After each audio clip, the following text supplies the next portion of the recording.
Bienvenidos a otro episodio del Insight Colectivo. Espero que se encuentren bien. ¿Qué tal va su primer mes de este nuevo año? Espero que bien. Y bueno, pues vamos a hablar hoy acerca de eh, uno de los autores más influyentes de la psicología, eh, llamado Sigmund Freud. Él, fue durante mucho tiempo mi psicólogo favorito. Hasta la fecha es de mis favoritos todavía, aunque ya no es el número uno, pero Freud ha sido muy, muy, muy importante para la psicología en general. Ha tenido muchas, muchas aportaciones a lo largo, pues, del tiempo, que hasta la fecha se siguen usando. Y pues bueno, generalmente en el INSET colectivo pues hablamos mucho sobre diferentes temas que están sucediendo en la sociedad. Hablamos sobre teorías y corrientes psicológicas. Hoy vamos a hablar sobre autores. En otras ocasiones vamos a hablar acerca de pues algún análisis de algún libro y cosas así de diferentes temas en especial. Pero bueno, hoy quería presentarles el primer autor de este podcast y bueno, el primer autor más influyente de la psicología. Entonces, pues Freud, vamos a comenzar con él. Y pues Freud fue el padre de lo que se llama psicoanálisis. El psicoanálisis es es una rama de la psicología. Lo pueden ver en el episodio 1 de este podcast. Y el psicoanálisis es la teoría psicológica que concede una importancia decisiva a la permanencia en el subconsciente de los impulsos instintivos reprimidos por la conciencia. Entonces, el psicoanálisis, según Freud, lo que buscan y trata de explicar es cómo a veces en la vida cotidiana suceden cosas que no sabemos por qué suceden. Según Freud, nosotros no somos el, el conductor de nuestra nave, sino nuestras fuerzas e impulsos inconscientes.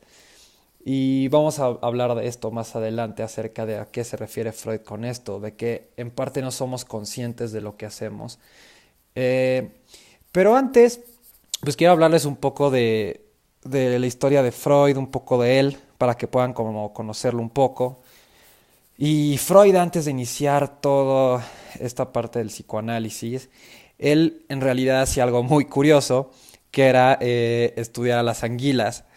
Y él lo que quería descubrir, según recuerdo, era cómo las anguilas se reproducían. Y me acuerdo que él, creo, no sé si fue él, de hecho, pero que concluyó que las anguilas eran intersexuales, o sea, que eran hermafroditas. Este, en este artículo que acabo de encontrar, nos habla acerca de, pues, los estudios de Freud con las anguilas. Muy, muy, muy curioso. Yo cuando me enteré de esto dije, wow, cómo hay veces que las mentes más brillantes comienzan por caminos que, pues, ni al caso, ¿no? O sea, Freud analizando cómo las anguilas se reproducían. Muy, muy curioso. Luego, mientras va pasando el tiempo después de las anguilas, pues Freud estudia medicina, y uno de sus primeros libros, no sé si fue el primero, pero sí sé que fue de sus primeros libros, fue algo que él llamó Cocaine Papers. Y fue un libro desarrollado por Freud, ya que Freud creía que la cocaína antes podía ser utilizada para tratar diferentes tipos de pues enfermedades psicológicas, como por ejemplo la depresión. Y pues Cocaine Papers nunca lo he leído, pero sé que incluye muchas notas acerca de lo que Freud hacía con ella, con sus pacientes, cuáles eran sus pros, cuáles eran sus contras, en qué servía, en qué no, las civilizaciones antiguas, en qué lo utilizaban, para qué lo utilizaban, etcétera, etcétera. Entonces, eso es lo que trataba Cocaine Papers de Freud. Sin embargo, nada más que esto no se rumora mucho por ahí por los círculos psicoanalíticos o psicológicos. Freud sí llegó a matar a una de sus pacientes con cocaína, sin querer. Entonces, porque pues en ese entonces no se sabía como el daño que podía generar. Entonces, entonces desde ahí Freud dijo como, no, espérense, pausa, ya cocaína creo que no es el remedio para esto, tenemos que buscar otra cosa. Entonces, pues bueno, ahorita les voy a hablar a qué pasó Freud después de esto. Freud también, algo muy curioso es que fumaba 20 puros al día. Este, 20 puros, no cigarros, 20 puros al día. Y yo, la primera vez que me enteré de esto dije, no, no puede ser, o sea, es demasiado 20 puros al día. Y sí, sí es demasiado 20 puros al día. Pero cuando me fijé en sus fotos, si se pueden dar cuenta, sus puros son algo pequeños a comparación o sea, de otros puros que son más, de tamaño más grande. Podemos ver, por ejemplo, aquí en esta foto. El puro en realidad no es tan grande. En realidad es, para los que no están viendo la imagen, sí es un poco más gordo que el cigarro y más largo, pero en realidad es como la mitad de un puro normal, más o menos. Entonces, pues sí, igual era demasiado. Y de hecho él tuvo a lo largo de su vida, tuvo 33 operaciones. Dejen, ¿cuántas operaciones tuvo Freud? Creo que creo que sí fueron 33, pero tuvo muchísimas, muchísimas. Este, aquí está el verdadero cáncer que no mató a Freud. Dice, durante 16 años padeció un cáncer oral que no pudo superar. Él padeció de cáncer. Y sí, fue intervenido 33 veces y tuvo que someterse a radioterapia. Y esto también, por lo general la gente cree que Freud, cuando les preguntan sobre qué murió Freud, creen que fue por este cáncer de boca, que bueno, sí lo fue, pero lo que pasó en realidad es que él murió de sobredosis de morfina, porque llegó un punto en el que supuestamente él decía que ya el dolor era tan intenso durante tantos años. Imagínense tener 33 cirugías y en esa época además que quizás haya estado infectado, quién sabe, pues ya que era tanto el dolor que pues le pidió a un amigo suyo con su consentimiento de que pues le inyectara sobredosis de morfina y pues bueno, esa fue la causa por la que murió Freud. De hecho, no sé si podemos buscar, mm, quizás Google no, sí nos pueda decir, porque Google no tiene esa moral de esconder las cosas. ¿Por qué Freud murió? Quizás aquí nos diga. Justo, sobredosis. Entonces, si Freud muere por una sobredosis de morfina con el consentimiento para que un amigo suyo le inyectara. Entonces, pues bueno, vamos ahora sí a la teoría de Freud. Y pues Freud a lo largo de su vida, pues, publicó muchísimos, muchísimos libros. Este, publicó, creo que fueron alrededor de 200, escritos.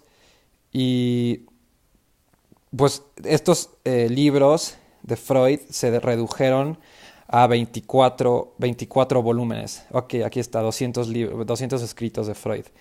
Entonces, estos 200 se redujeron a 24 volúmenes. Si los podemos buscar en Google, en las obras completas de Freud, aquí salen. Entonces, todos esos 200 escritos se reducen a 24 volúmenes, como pueden ver aquí en la imagen. Y aquí sale volumen 1, sus escritos desde 1886, perdón. Y pues así van todos sus escritos a lo largo del tiempo. Y lo padre de la teoría de Freud cuando la lees es que la teoría de Freud no es estática, sino que constantemente va avanzando y la va modificando y no tiene miedo de decir, bueno, en el libro que escribí hace tanto tiempo dije esto, pero ahora por la evidencia clínica que pues he presenciado me he dado cuenta que no es así, sino es más de esta manera. Entonces a él no le daba miedo cambiar todo su teoría o ajustar ciertos conceptos que él creía que quizás podía modificar o mejorar. Y ahorita que estoy bajando todo esto, si están viendo la pantalla, son todos los escritos de Freud, todos. O sea, son muchísimos. Y aquí está el último volumen, el volumen 24. El último libro que escribió, que es el que estoy leyendo ahora, de hecho, es Moisés y la religión monoteísta. Y pues bueno, aquí hay muchísimos, vean todo esto, todos los escritos de Freud, muchísimos. Entonces, pues para abordar a Freud, creo en un solo podcast sería demasiado poco. Entonces, vamos a hacer una segunda parte, yo creo, en un futuro. Y bueno, entonces Freud creía que pues nosotros nos guiábamos a través de fuerzas inconscientes. Él fue con Charcot, una persona que hipnotizaba eh, a pacientes histéricas. Uh, y Freud decía, le interesaba mucho cómo funcionaba la hipnosis. De hecho, esta foto es hermosa, esta foto aquí está, sobre Charcot, es este tipín de aquí, y le está enseñando a muchos de los doctores cómo hipnotizaba. Y a través de la hipnosis se accedía al inconsciente y podíamos curar ciertas rasgos o enfermedades que la persona podía presentar. Pero el problema es que Freud dijo, ok, la hipnosis funciona, pero el problema es que no funciona para todo el mundo, porque hay gente que simplemente por fuerzas inconscientes no son hipnotizables. Eso lo dijo después, no lo pensó en ese momento, pero dijo, no funciona para todo el mundo. Entonces Freud, de hecho lo iba a sacar en 1800, pero dijo, en 1899, pero dijo, bueno, lo voy a sacar en 1900.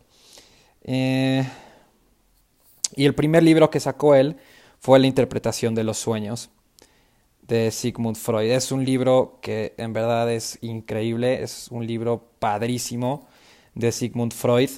Y es curioso porque lo quiso sacar en 1899, que fue cuando lo terminó, pero él creía que esta nueva ciencia que iba a llamar psicoanálisis iba a ser de un nuevo siglo. Entonces lo publicó en 1900. Entonces publicó en 1900 La interpretación de los sueños.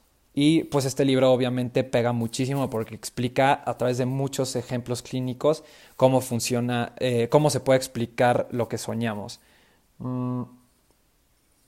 Y según Freud, los sueños es el acceso directo al inconsciente. Entonces voy a hacer igual un capítulo sobre este libro, porque en verdad es muy, muy, muy padre este libro de la interpretación de los sueños.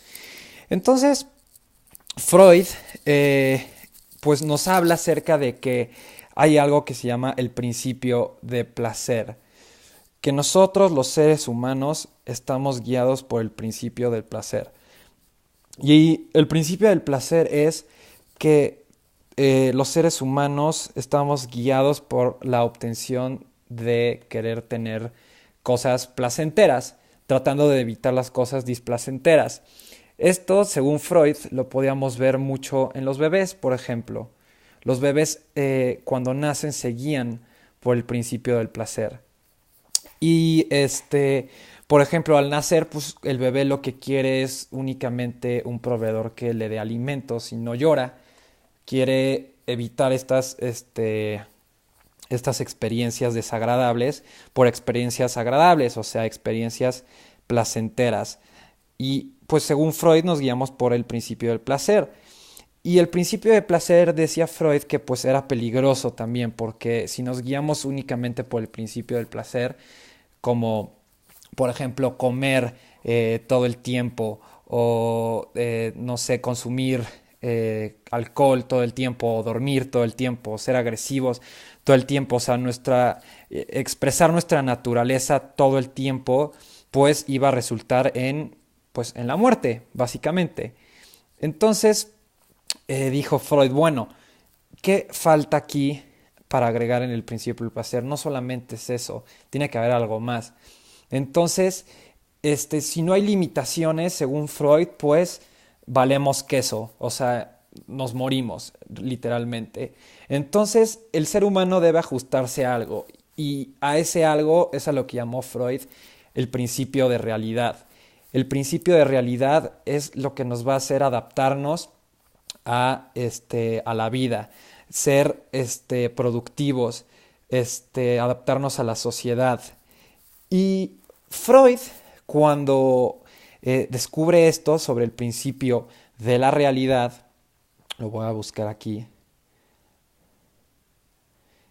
Cuando menciona sobre el principio de la realidad, dice, bueno, entonces hay una parte en la que en realidad, pues, es como un poco contradictorio. Queremos placer, pero a la vez tenemos que adaptarnos. Entonces, Freud dice, bueno, ¿qué pasa con estos impulsos de querer tener relaciones sexuales todo el tiempo y querer tener placer todo el tiempo? Freud también habla acerca del incesto, sobre cómo cuando nosotros nacemos en realidad, pues nuestras primeras figuras de apego a nivel inconsciente, pues queremos estar con ellos y eso te lo explica con mucha evidencia en un libro que se llama Tótem y Tabú, cómo habían ahí ciertas culturas en donde pues se tenían relaciones sexuales con la madre o viceversa con el padre, o con los hermanos, etcétera, etcétera. Entonces, todo esto pues seguía por el principio del placer.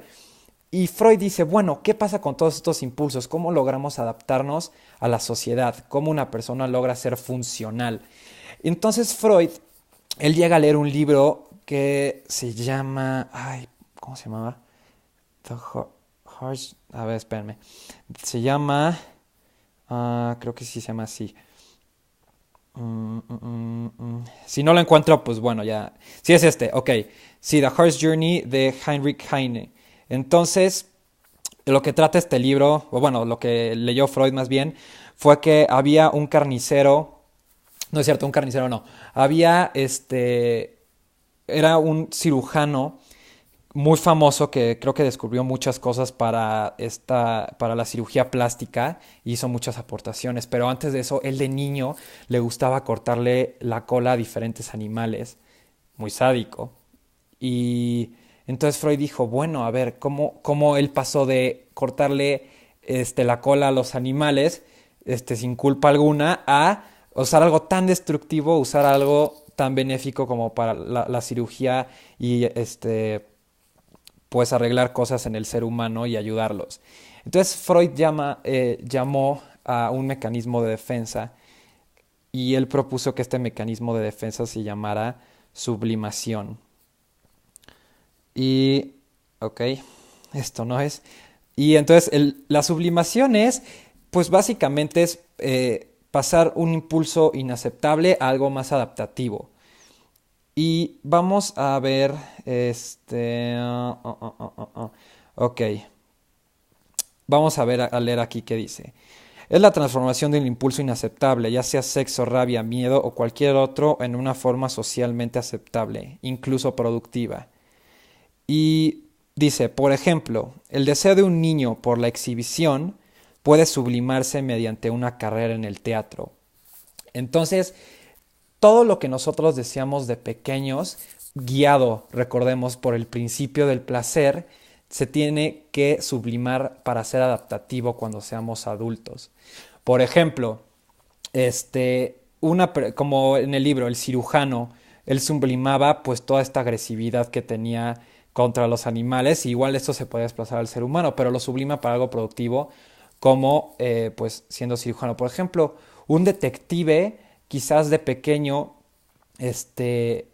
tenía como todos estos impulsos de no es cierto, perdón, al contrario, de querer ser malo y querer hacer cosas malas y hacer como cosas ilegales que no lo cacharan y así, pero el día de mañana lo sublima siendo un detective, o sea, atrapando contra lo que él en realidad quiere ser. Hay una serie muy buena donde se llama The Following. Si la han visto, pues bueno, ya me entenderán sobre qué estoy hablando, porque esto pasa. Y, por ejemplo, un abogado quizás de pequeño sufrió muchas injusticias o vivió en un ambiente muy traumático que quizás se sintió impotente y que no pudo cambiar, y pues el día de mañana lo va a sublimar a través del derecho, o sea, de ser un abogado, de hacer justicia, de, pues, por decirlo así, reparar lo que siempre le angustió a través de la sublimación. Entonces Freud habla sobre este mecanismo de defensa en el cual todos los humanos, pues con el cual todos los humanos vivimos. a través de la sublimación. Pero entonces Freud dice que cuando sucede esto, el sujeto se vuelve neurótico. Y vamos a buscar lo que es la neurosis. Eh, no, vamos a buscar para neurosis. Y dice, nombre genérico de un grupo de enfermedades que se caracterizan por la presencia de trastornos nerviosos y alteraciones emocionales sin que aparentemente haya ninguna lesión física en el sistema nervioso. Entonces, Freud dice, cuando el ser humano no puede cumplir todo lo que en realidad quiere, todo lo que está guiado por el principio del placer, pues se vuelve neurótico porque no puede cumplir todo lo que él desea por el principio de la realidad, por la sociedad, que es quien lo impone. Entonces, a veces, pues por eso podemos estar enfadados todo el tiempo porque no estamos realizando algún deseo, o por eso a veces somos obsesivos compulsivos porque todo el tiempo queremos que las cosas estén limpias y perfectas y pues obviamente eso no se puede. Entonces nos volvemos neuróticos porque no todo va a ir acorde al principio del placer. Entonces Freud de ahí dice que nace la neurosis porque se reprimen los impulsos se llegan a reprimir. Entonces, pues el ser humano se tensa, se pone frustrado y en diferentes tipos de niveles, unos más que otros.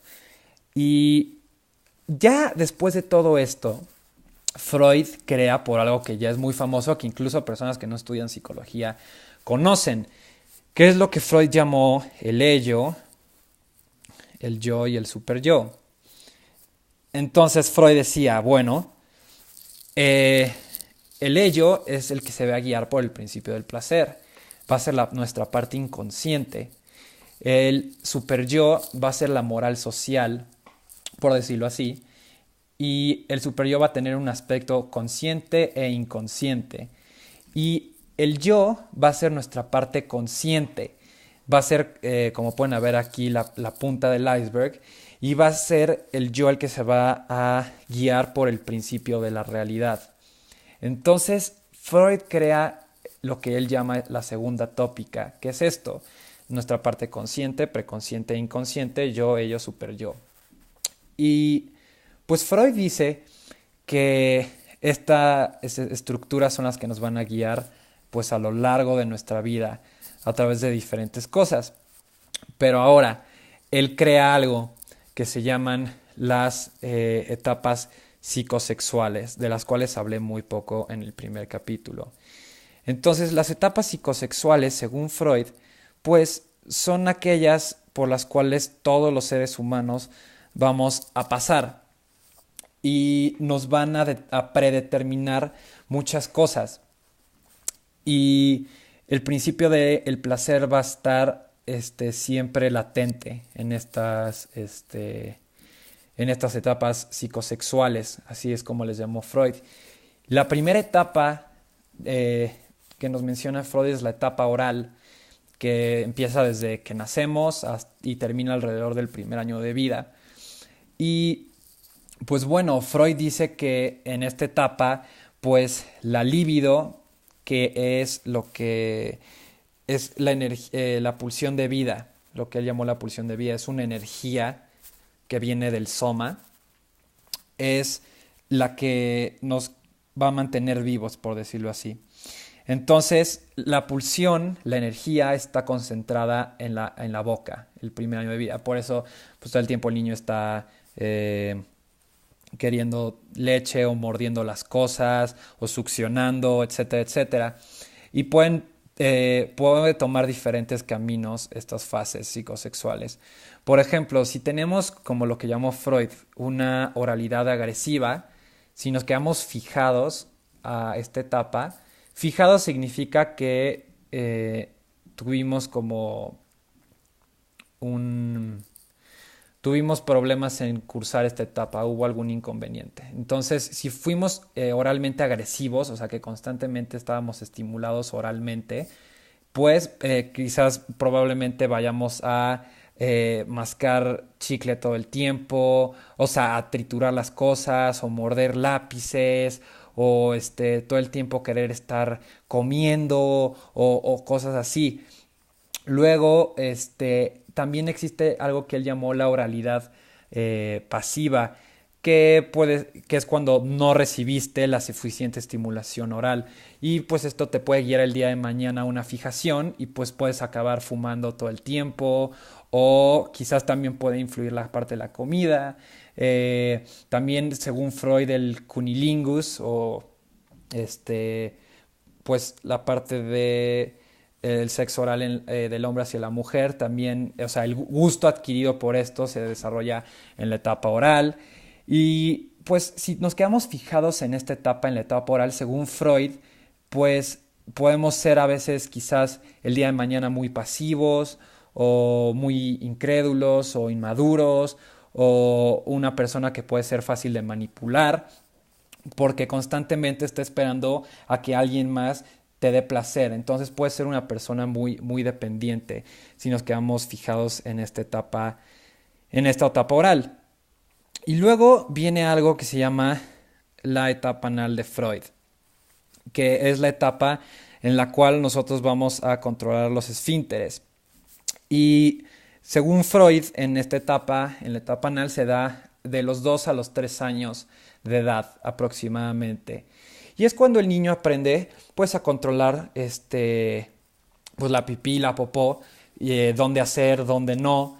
Los padres comienzan a vincularse con el niño de una manera más afectiva, de una manera más estricta o más light, por decirlo así. Entonces, aquí empieza mucho la parte de las reglas del super yo. El super yo es lo que nos va a decir la estructura de nuestro cerebro, que nos va a decir que está bien y que está mal, y esta se empieza a inculcar por los padres.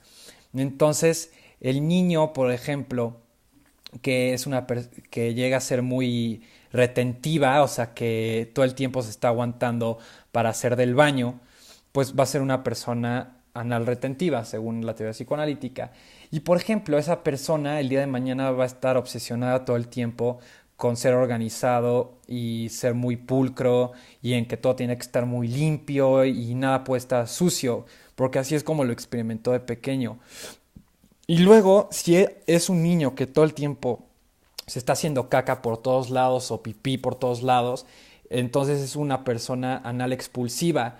Y esto significa que quizás sea muy imprudente el día de mañana, no respete las reglas de ciertos lugares, sea negligente, sea rebelde, sea desorganizado. También Freud dice que aquí puede radicar la coprofilia, que es el gusto por las heces. Bueno, no estoy seguro si es el gusto por las heces, pero dejen no, algo similar, pero este para ser experimentado al manipular, tocar u oler los excrementos. Entonces dice Freud que la coprofilia pues también se puede desarrollar aquí.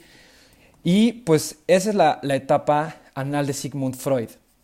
Luego viene una etapa muy interesante que se llama la etapa fálica, que es la tercera etapa del desarrollo psicosexual de Freud. Y en la etapa fálica estaba alrededor de los 4 a los 6 años. Y aquí es cuando entra algo que Freud desarrolló como el complejo de Edipo. Eh, Vamos a ver si encontramos alguno. Hay unos que dicen de los 3 a los 6 años de edad. Y bueno, los órganos genitales se vuelven una fuente destacada de placer durante este periodo. Por eso hay niños que a veces se tocan el pene o los niños la estimulación vaginal y pues hay padres que se asustan, pero en realidad es completamente natural porque el niño no está pensando me voy a masturbar o cosas así, simplemente el niño se guía por el principio de placer y dice bueno, esto se siente rico, lo voy a seguir haciendo. Y en la etapa fálica, pues bueno, regresando al complejo de Edipo, los impulsos que Freud llamaba los impulsos sexuales se van a dirigir hacia los padres que estén pues mayormente disponibles y que gratifiquen. Entonces se desarrolla lo que Freud llamó el complejo de Edipo. Jung llamó el complejo de Electra de la mujer hacia el padre. Entonces en el complejo de Edipo nos enamoramos de la figura del sexo opuesta y desarrollamos sentimientos de competencia y odio hacia la del mismo sexo.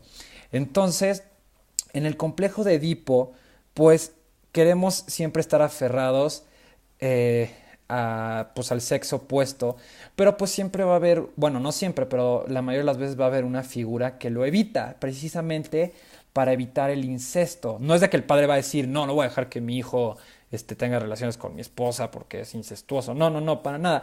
Pero de manera inconsciente, el padre, pues, obviamente tiene una relación con la madre y pues el niño tarde o temprano tiene que darse cuenta de eso, que no es el lugar de él, no es su lugar, es papá, mamá y pues el niño tiene que buscar a su pareja el día de mañana afuera, no puede quedarse aferrado a la madre. Entonces, si nosotros nos quedamos, por ejemplo, fijados a esta etapa fálica y no tenemos un complejo de Edipo adecuado, dice Freud que nosotros el día de mañana, cuando seamos grandes, vamos a buscar a alguien muy parecido a nuestra madre o a nuestro padre. Y esto va a pasar gracias a la sublimación. Si recordamos que vimos la sublimación al inicio. Entonces, vamos a buscar a alguien que sea parecido a nuestro padre o a nuestra madre. Pero recordemos que pues este proceso es inconsciente, no nos damos cuenta de esto. Y si nos quedamos fijados a esta etapa, también el complejo de Edipo en los adultos u adolescentes se puede reflejar en que pues a veces hay personas que les pueden llamar como los llamados niños de mami. Hay una cercanía exagerada con la mamá. Quizás se ven diario o hablan diario por teléfono o admiran a su mamá de una manera excesiva o le ponen prioridad a su madre ante otras cosas o incluso pone a su madre antes que su novia o que su esposa, porque luego hay casos así donde hay una persona que tiene novia y siempre pone a la madre antes que todo, en sus planes y en todas las cosas. También a veces una persona que está fijada al complejo de Edipo quizás pida frecuentemente el consejo de su madre o el consentimiento de su madre para tomar decisiones que él mismo puede tomar. Entonces siempre se va y busca a la madre para esta toma de decisiones. Y también algo muy curioso que pasa muy seguido es cuando buscamos o nos enamoramos de personas mucho más grandes que nosotros en cuestión de edad. Por ejemplo, hay mujeres que están enamoradas de personas que son mucho más grandes que ellas. Y esto a un nivel sublimatorio, pues en realidad representaría al padre, según nos dice Freud en su teoría. O viceversa, si somos hombres y nos gusta una mujer de edad mucho más avanzada que la nuestra, en realidad sería una parte sublimada de querer estar con nuestra madre que no pudimos tener en nuestra infancia. Entonces, el complejo de Edipo para Freud fue fue una aportación muy importante y en el complejo de Edipo pasan muchísimas cosas, además de esta parte de la cercanía con las figuras de apego más cercanas. Y entonces, en esta etapa, en la fálica, también pueden pasar cosas muy padres, porque también nos comenzamos a identificar con esa persona que la vemos como rival. Por ejemplo, si lo ponemos en el caso del complejo de Edipo, que el hombre siente una competencia con el papá, pues el niño de manera inconsciente va a empezar a adquirir cosas que el padre hace. Por eso los niños a veces quieren vestirse como papá, por ejemplo. Seguramente lo han visto. Eh, el niño quiere parecerse al papá y dice que quiere ser esto y que quiere ser aquello y que quiere ser policía si el papá es que es policía o que quiere usar zapato y se pone la corbata y todas estas cosas. Y pues esto a nivel inconsciente también dice Freud que el niño quiere tomar y quiere poseer el lugar del padre para poder estar con la madre. Pero como mencioné hace rato, el padre, en este caso, en el caso del complejo de Edipo, tiene que imponer como lo que llaman en psicoanálisis su ley y tiene que imponer y decir, no, a ver, tú, pues sácate aquí, tú no eres bienvenido aquí, tú tienes que ir allá afuera y buscar y conseguirte la tuya. Entonces, eso es lo que sucede en el complejo de Edipo. Y este, luego viene una etapa que se llama la latencia.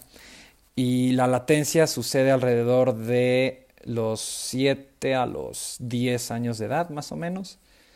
Y en la latencia lo que pasa, según nos explica Freud, es que el niño llega a un punto en el cual este, pues ya sus impulsos se desvían por un momento al exterior, al juego, al deporte, a la escuela. Entonces la libido ya no se enfoca tanto en lo oral, en lo anal, en la madre, ya se enfoca más como en la parte exterior. Y luego viene, antes de pasar a esta etapa de latencia, a ver si podemos encontrar una imagen que explique esto. Bueno, sí, justamente aquí está. Pues ya el niño sale y explora el mundo. Sus impulsos sexuales van en busca de lo exterior, de lo externo. Pero según Freud, lo que sucede es que hay cosas y hay juegos en los niños que están realmente sublimados. Por ejemplo, ahora no recuerdo bien cuál era el significado, por ejemplo, de las escondidillas, que es buscar, una persona se tiene que esconder y tú tienes que... no recuerdo cuál era el significado de las escondidillas, pero bueno, hay un significado. También, por ejemplo, el fútbol, que es meter y sacar cosas. Entonces Freud le empieza a dar como mucho contexto sexual, pero sublimado a las cosas que hacen los niños. Por ejemplo, jugar con plastilina o cosas así también podría representar el deseo de querer jugar con las propias heces o con la propia caca, pero a un nivel sublimado, porque el niño quizás esté queriendo satisfacer sus impulsos que no tuvo en la etapa anal. Y pues diferente tipo de cosas. Y pues por último, la etapa genital de Freud ya es entrando a la adolescencia, ya es también parte de la etapa adulta. Y pues la etapa genital, dice Freud, que es cuando debemos de esclarecer nuestros conflictos sexuales infantiles. Vamos a leer esta diapositiva que dice aquí. Además de los cambios psicológicos y físicos, el adolescente inicia una vida en grupo con sus iguales, lo que lleva a tener mucho contacto con el mundo exterior. Durante esta etapa se alcanza la capacidad de reproducción. Sin embargo, la inmadurez emocional y física durante la adolescencia no lo logra a plenitud. Sin embargo, al llegar a la edad adulta se cumple con este cometido. Entonces, pues ya siendo adolescentes y adultos, pues se supone que ya debemos de empezar a adaptarnos a lo que queramos ser el día de mañana. Debemos encontrar a nuestra pareja pues con la que queremos estar, enamorarnos y pues dejar, bueno, según en la teoría de Freud, pues ya dejar a nuestra madre, por decirlo así, encontrar a nuestra pareja con la que nos queremos enamorar y también encontrar una parte que nos deje ser más adaptativos independientemente de lo que queramos ser. Entonces, esas son las etapas psicosexuales que Freud nos menciona. Y pues bueno, quiero hacer como un pequeño resumen para que no se olviden estas cosas. Y pues bueno, llevamos toda esta parte de las anguilas de Freud, su libro sobre la cocaína, bueno, no sé si es importante los puros, pero bueno, las fuerzas inconscientes, el principio del placer, el principio de la realidad, la sublimación, la neurosis, la represión de los impulsos. Vimos también ya el ello, el yo, el super yo. Ahorita vimos las fases de las etapas psicosexuales. Entonces, pues bueno, hasta ahí va la teoría de Freud, de lo que llevamos. Y luego, Freud, ya a través de toda esta teoría que empieza a construir a lo largo de los años, pues él empieza a tener y a crear todo un abanico de herramientas para utilizar en el psicoanálisis. Vamos a buscar el consultorio de Freud, es padrísimo. A ver si lo... Aquí está este es el consultorio de Freud. Aquí está. Y una imagen muy típica de si ustedes llegan a buscar psicología o algo así similar o terapia o lo que sea, casi siempre van a ver a una persona que está recostada en algún diván. Y muchas personas y amigos me han dicho, oye, como para qué rayos sirve el diván si ya hoy en día pues ya lo usan pues muchas personas ya es cara a cara, ya nada más es sentarse o incluso en línea en Skype y cosas así. Ahorita les voy a explicar el porqué del diván. Miren, aquí hay una foto muy padre sobre la oficina de Freud. Él coleccionaba muchas, muchas cosas. Mm, Vamos a ver una imagen que quizás se pueda ver un poco más clara. Ah, tenía también a su perro, no me acuerdo cómo se llamaba su perrito, pero vamos a buscar si podemos encontrar la oficina de Freud. Y hay dos museos de Sigmund Freud. Hay uno en Viena y hay otro en Londres, me parece. Creo que son dos. Entonces, aquí se pueden ver todas las cosas que Freud coleccionaba. Increíble. Todos los libros que habían. Le encantaba leer sobre civilizaciones antiguas y culturas. Le fascinaba todo ese tema. Pero bueno, vamos a regresar al psicoanálisis. Entonces, el diván, ¿para qué sirve? Pues según Freud creía en algo que se llama la asociación libre. Y la asociación libre, si recordamos que Freud decía que nuestra vida tenía un aspecto inconsciente, pues en ese inconsciente se almacenan muchas cosas que pues tienen que llegar a pasar a la conciencia de alguna forma, porque hay veces que hay cosas inconscientes, hay cosas fijadas en nuestro inconsciente que no nos está dejando adaptarnos. Por ejemplo, si nos vamos al complejo de Edipo, si llega algún paciente que pues todo el tiempo es cercano a su mamá y es dependiente de su mamá y habla de ello con su mamá y le pide consejos a su mamá y cosas así, pues bueno, debe haber algún aspecto inconsciente por el cual no lo está haciendo, pero esto el paciente no lo sabe. Entonces Freud crea todo un abanico de herramientas. La más importante que crea son los sueños. Ahorita vamos a ver un poco más a fondo de esto. Entonces Freud dice que el paciente lo que debe de hacer es llegar al consultorio, recostarse en el diván, voltear hacia arriba y comenzar a hablar de lo primero que le pase a la mente, sin censura, sin que escoja lo que va a decir, lo que sea. O sea, si llega y el paciente se acuesta y dice, estoy pensando en, yo qué sé, estoy pensando en una naranja o yo no sé, eso va a tener una conexión con la cosa siguiente que vaya a decir. A eso le llamó asociación libre.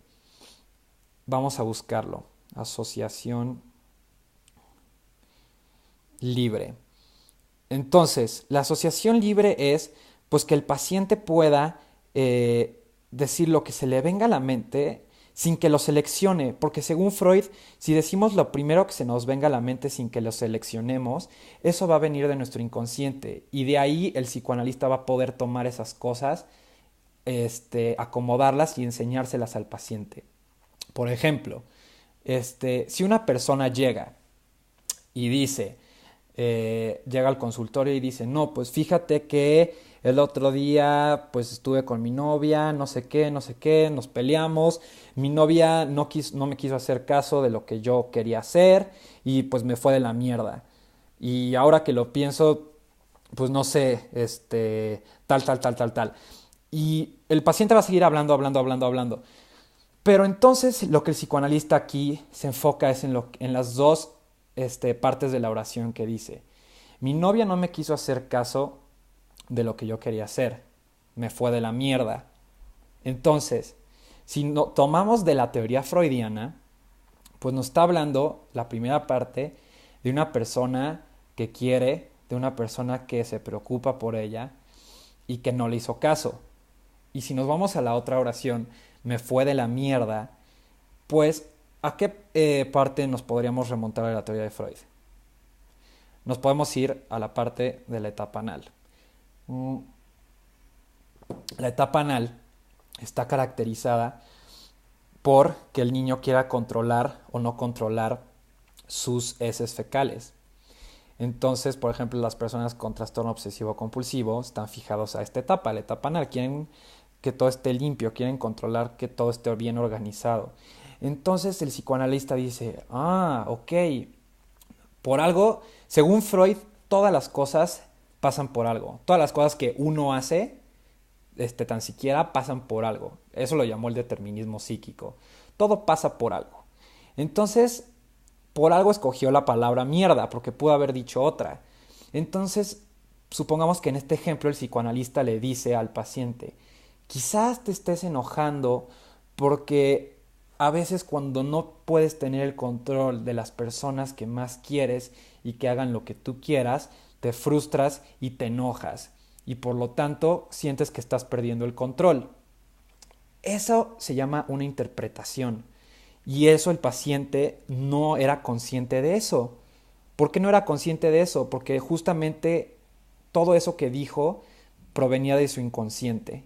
El psicoanalista lo toma, lo estructura y se lo regresa al paciente para que el paciente lo pueda hacer consciente. De eso esa es la maravilla del psicoanálisis. Es padrísimo toda esta parte del inconsciente. Y Freud, además de la asociación libre, que es todo lo que acabamos de hablar sobre mi novia no me quiso hacer caso, me fue la mierda, también dijo que hay otro tipo de cosas que el paciente nos puede dar inconscientes sobre su problema. Una de esas cosas puede ser el sueño. El sueño vamos a hacer otro podcast porque es un tema muy extenso, cómo analizar los sueños, qué significan los sueños y cómo podemos hacerle consciente esas cosas al paciente. También algo que se llaman los actos fallidos. Los actos fallidos, Freud decía, que en inglés hoy les dicen the Freudian slips, también se puede decir así. Por ejemplo, aquí podemos ver la foto de un perrito que está diciendo miau. O sea, los actos fallidos es decir o escuchar cosas que en realidad no queríamos decir. Los actos fallidos pueden ser chistes. Freud decía que todo chiste incluía un aspecto inconsciente. Entonces, si el paciente nos llega a contar un chiste, nosotros debemos de analizar por qué dijo ese chiste. Porque a lo mejor hay veces, no sé, si tenemos un paciente que es muy machista y nos cuenta un chiste machista, por ejemplo, no sé, ahorita voy a inventarme uno, pero que diga como, no sé, que diga un chiste sobre las mujeres y quizás ese chiste esté relacionado con una madre golpeadora que tuvo de pequeño y por eso odia a las mujeres. Entonces eso se lo podemos hacer notar al paciente. Oye, ¿por qué cuentas chistes de algo que tú experimentaste de pequeño? ¿Me explico? También Freud decía que los actos fallidos podían ser los olvidos. Él, uno de sus libros, hablaba, te da muchos ejemplos, pero uno muy sencillo es una paciente suya que como ya no quería descubrir cosas como a la conciencia, pues como que quería dejar de ir al tratamiento y así. Y en algunas sesiones, cuando ella como que sabía que iban a ser sesiones fuertes o duras con Freud, se le olvidaba, entre comillas, el dinero para pagar la sesión. Entonces Freud decía que los olvidos, todos los olvidos tienen un significado inconsciente. También hay algo que Freud llama los lapsus, que son los Freudian slips. Y los lapsus es decir una cosa que en realidad no queríamos decir pero la terminamos diciendo, o escuchar una cosa que en realidad no era, o leer una cosa que no decía eso, o escribir una cosa que no queríamos escribir. Entonces son cosas involuntarias, inconscientes que hacemos. Por ejemplo, vamos a buscar un ejemplo aquí, Freudian Slips. Y aquí, esto es muy bueno. Y dice Freud en este cómic, que está dividido como en 4 partes, dice, a Freudian slip is when you say one thing. Un slip freudiano es cuando quieres decir una cosa, but mean your mother, I mean another. Y se queda así como pensando. Entonces, Freud dice que pues estas cosas que queríamos decir, pero no, tienen un significado inconsciente, por algo lo dijimos. Entonces, esto se analiza dentro del psicoanálisis también. Entonces, el abanico que crea Freud pues es la asociación libre con el diván, los sueños, los actos fallidos, los chistes, los olvidos, los lapsus. Entonces, Freud creó todo un abanico de herramientas para poder interpretar estas cosas, los aspectos inconscientes de las personas. Este, por ejemplo, hace tiempo estaba leyendo sobre un caso de un lapsus donde era una paciente donde pues es una adolescente que pues de niña tuvo muchas figuras como de apego por todos lados, entonces era muy celosa. Entonces, cuando el psicoanalista le pregunta acerca de cómo iba con su novio, dijo, pues no sé, es que últimamente he estado, pues no sé, como muy celosa. Bueno, no celosa, más bien he estado como muy enojada con él. Y el psicoanalista dice, no, a ver. Quizás estés enojada, sí, pero por algo dijiste que estabas celosa. Entonces, ahí es donde nos vamos a enfocar, como, ¿por qué dijiste celosa? Y la paciente le dice, bueno, no, o sea, no celosa, no me refería a eso, me refería a que más bien estaba como enojada. Celosa no era la palabra que estaba buscando. Y otra vez el psicoanalista le dice, bueno, por algo escogemos las palabras que utilizamos. Y a través del tiempo van analizando este acto fallido que en realidad no quiso mencionar, o sea, este lapsus, y pues le vamos enseñando al paciente como en una pantalla todo el aspecto inconsciente que tiene. Y pues esa es la parte de la teoría de Freud. Y pues bueno, para hoy creo que es todo lo que podemos ver de Freud hasta ahora, porque hay cosas este, también un poco más complejas, pero también las vamos a ver sin problema. Y pues bueno, si les interesa leer a Freud, si son estudiantes de psicología o no, hay un libro que se llama Esquemas del psicoanálisis. Aquí está. Esquemas del psicoanálisis, donde te explica la teoría freudiana. Está muy bueno, no está complicado. También yo un libro que les recomiendo muchísimo de Freud es La interpretación de los sueños, es muy muy bueno. El malestar en la cultura también es muy bueno. Este, la psicología de las masas, que por ahí debe estar, aquí está la psicología de las masas, es muy bueno también. Hay libros muy muy interesantes de Freud. Para que lo lean, déjenme en sus comentarios qué opinan. ¿En qué más les interesa hablar sobre la teoría freudiana? Quizás en otro capítulo podamos hablar acerca de cómo se da un psicoanálisis, o sea, cómo se da la terapia psicoanalítica y cosas así. Entonces, pues bueno, este fue la primera parte del capítulo, del episodio de Freud. Vamos a hacer otro, no sé cuándo, pero bueno, ya haremos una segunda parte sobre la teoría freudiana. También vamos a hablar, para aquellos que quizás no les guste el psicoanálisis, también vamos a hablar de otros autores de la psicología como Luria, que es de la neuropsicología. También vamos a hablar de Piaget, que es buenazo, de la cognitivo-conductual. Humanistas no me gustan, pero bueno, para aquellos que les guste, pues vamos a hablar también de los humanistas. Vamos a hablar de diferentes y también de psicólogos que estén vivos, de psicólogos buenos que estén vivos y que tengan teorías contemporáneas que estén padres y hablarlas, ¿vale? Entonces, pues bueno, eso sería todo por hoy. Espero les haya gustado y que tengan bonito día, pásenla padre y nos vemos hasta el siguiente miércoles. Gracias.